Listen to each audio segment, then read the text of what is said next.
Hello, I thought I would hop on and answer some of the questions that came through about our USA trip. So we'll start with an easy one.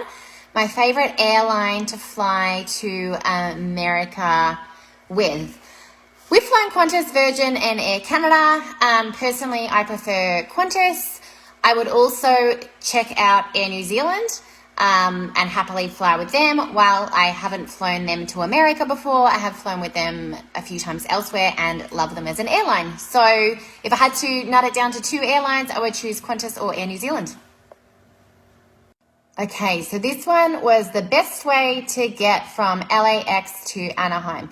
So while we drove in America, I didn't want to get right off the plane and pick up a hire car because I didn't know how he would feel or how he would fly, and I just thought that was super dangerous. Even though we actually ended up all flying very well, you never know, so I didn't want to risk it. So basically, once we jumped off the plane, we caught a Lyft, which is basically a different brand of Uber, but I found it to be in the States about half the price of Ubers. So where possible, we used Lyfts when we weren't driving. So when you get out of LAX, you catch a bus to the taxi pickup area, and there you can order a taxi, get an Uber or a Lyft, as long as you obviously have access to a phone because you need the apps to order one. We used our phones in the States heaps, so definitely recommend getting a USA SIM if your phone plan doesn't have the option to do international roaming. We used King Sims. Must-dos, highlights, things to skip. Honestly, choosing a favorite part of America is tough because there are so many incredible places. My dogs are just going nuts. If I had to pick one, it would be Disneyland. I cried when we drove into the car park. I was super emotional because it is something that I had been looking forward to doing my whole life. Also, the national parks in America are absolutely stunning and stole my heart. Horseshoe Bend and Zion specifically, and especially if you can see Zion in winter, there is just something magical about the big red rocks and the mountains with like snow on them. It's incredibly striking, and the deer roaming around, yeah, super cute. Where to skip? Look, didn't love Vegas. Maybe it would have been different if we went without kids, but yeah, I didn't like it. You can't see a lot of the shows if kids are under 16, and the whole place absolutely stinks of marijuana. Like everywhere you walk, it just absolutely stinks. Oh, hang on, dog's crying.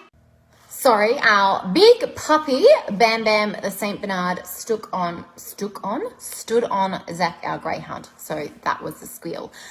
Next question, Vegas with kids. Cool, I think I already answered that in the last question. I would skip it. If you've got your heart set on doing it, one night is more than enough.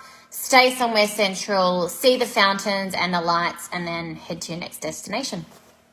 Must-dos in California, LA, apart from Disney. Look, definitely get up early to be at Griffith Observatory for sunrise. Like watching the sun come up over LA is absolutely breathtaking with all of the lights. Also really loved Runyon Canyon. So there's a couple of walks there that you can do. And of course the Hollywood sign. All of that can be done in a morning. I think we got to Griffith Observatory about 6:30 a.m. or something like that. And we did a good 45-minute walk around Runyon Canyon and then went to see the Hollywood sign up close, which was another little walk, and then drove around some palm tree lined streets, and then went past the Vanderpump restaurants, which if you know, you know. Who else is into that show?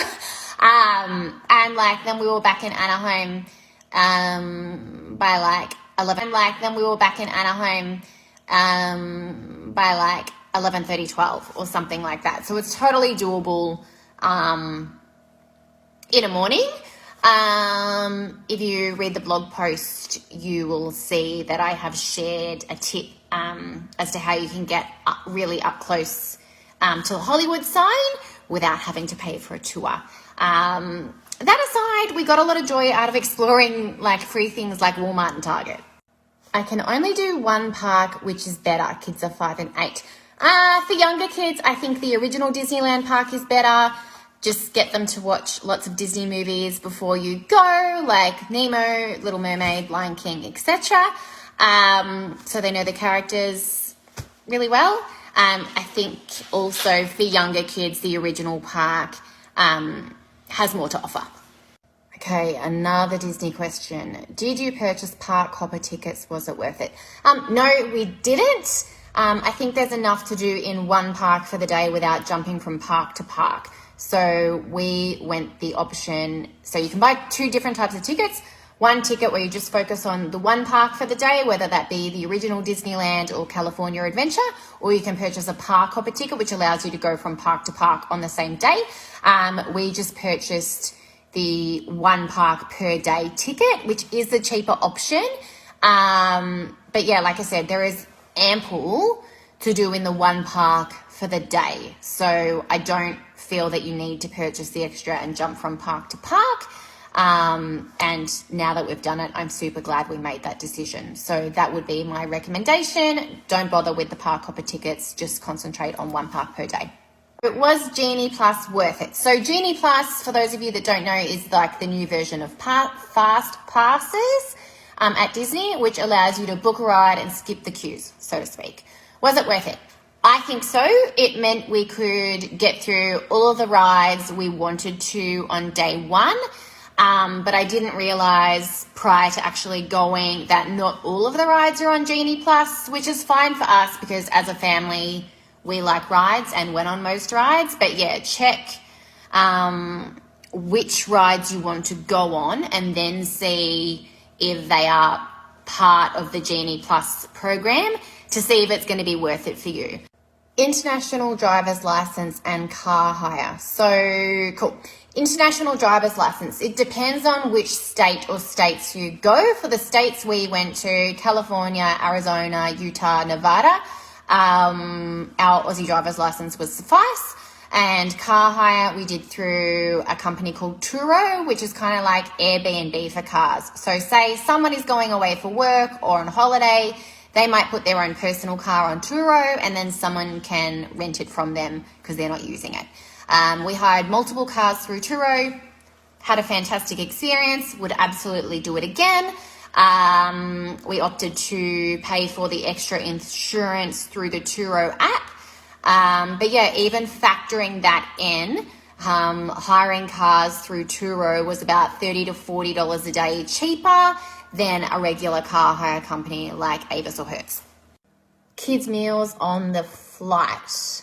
So we flew with Qantas. I think I said that before. And look, even though TJ is 11 and a really good eater, I still chose to pre-order him a kids meal because the menu is designed with kids in mind. So they're meals that they're more likely to eat as opposed to having to pick a dish out of one of the 3 options that they've got on offer for dinner time or breakfast time.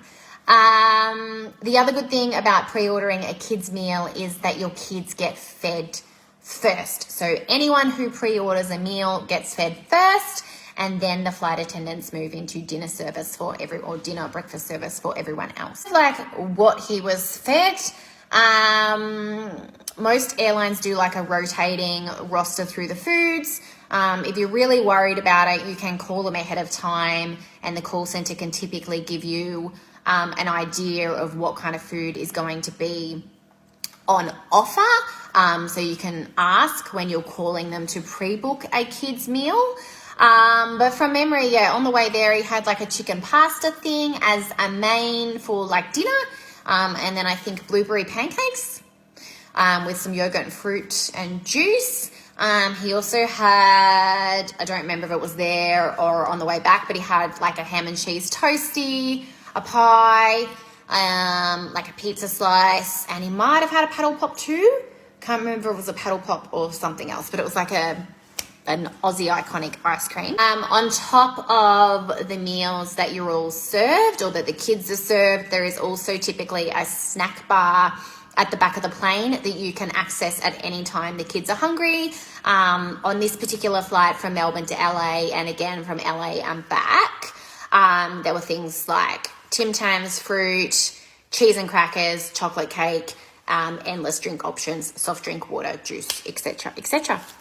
Jet lag tips. In years gone by, I have used apps like Jetlag Rooster, so you can start shifting yours and your child's sleep times 2 weeks out in line with the destination that you're traveling to. So it's not perfect, but it does help a little bit. Melatonin gummies. Again, this is not medical advice. Check it with your own doctor, but we use them and love them. We just get ours from iHerb. We use the Natroli brand for both us and our son. We have the tablets, he has the gummies, or you can all just have the gummies. Just the dosage is different for kids and adults. So, but as an adult, you can just have more gummies. That's fine. That's what we do if we don't have the specific adults tablets for us. And look, this time we actually flew out of Brisbane because the times were much better. So we left Brisbane at like 10:30 at night, flew through the night, landed in LA around dinner time. So by the time we cleared customs, got our luggage, got a lift to Anaheim, we got to the hotel at about 9 o'clock at night and had a quick bite to eat, and then we're in bed, like sound asleep by 10:30, slept through the night again, woke up the next morning raring to go. So this trip, we actually didn't experience any jet lag, which was great. And yeah, I would, like, even though we're from Melbourne, I would opt to fly out of Brisbane again if the flight times were, again, better from Brisbane than Melbourne. The other thing that I do to help with jet lag on the way home is just accept it and plan for a couple of low-key days once we arrive home, because after a holiday, especially an intense holiday like America, I find that everyone is tired, particularly me. So I just plan to have a couple of low-key days. Before we go away, I always like to try and pre-prepare a couple of meals to have in the freezer so that food-wise, I don't have to think about dinners, etc. It's kind of already done for the first couple of days. And I also do either a click and collect or a grocery delivery. So yeah, I hope that's helped answer some of your questions about our recent USA trip. If you've got any more, drop them in the comments and I will answer them as soon as I can.